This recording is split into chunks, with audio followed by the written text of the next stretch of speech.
पोळी मऊ खमंग पाहिजे तेवढी खरपूस बनेल.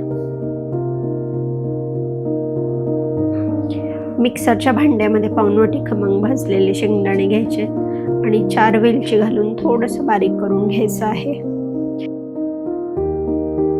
आता पाऊणवाटीच गूळ घालायचा आहे आणि बारीक करून घ्यायचं आहे.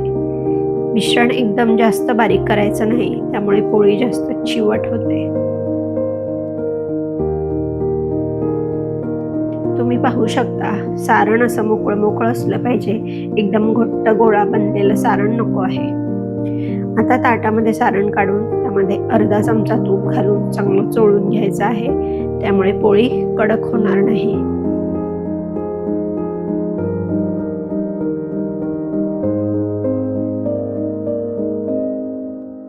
तुम्ही याचे छोटे छोटे लाडू बनवले तर शेंगदाणा लाडू तयार. पण आज आपण इथे पोळी बनवणार आहोत. मी 15 मिनिटापूर्वी कणिक मळून ठेवली होती. थोडंसं तूप लावून गोळे बनवून घेऊया. कणकेचा छोटा गोळा घेऊन पारी बनवून सारण घालायचं आहे.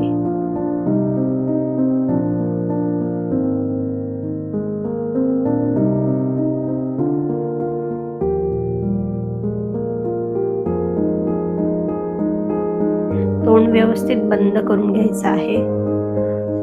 पोळी लाटण्यासाठी मी तांदळाचं पीठ वापरलं आहे. हलक्या हाताने जास्त जोर न देता पोळी लाटून घ्यायची आहे.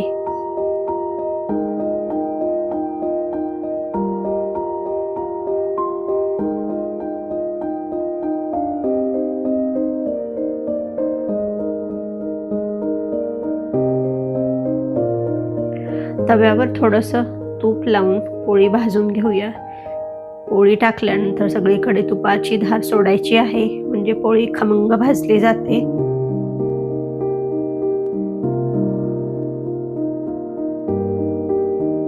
शेंगदाण्याची पोळी भाजताना गॅस नेहमी मंद आचेवर ठेवायचा आहे, म्हणजे सारणातला गूळ न करपता पोळी छान भाजली जाते.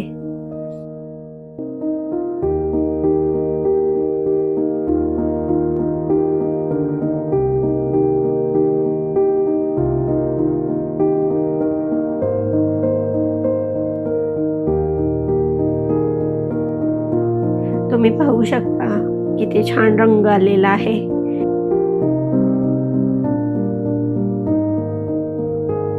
शेंगदाणा पोळी तुम्हाला कशासोबत खायला आवडते नक्की सांगा.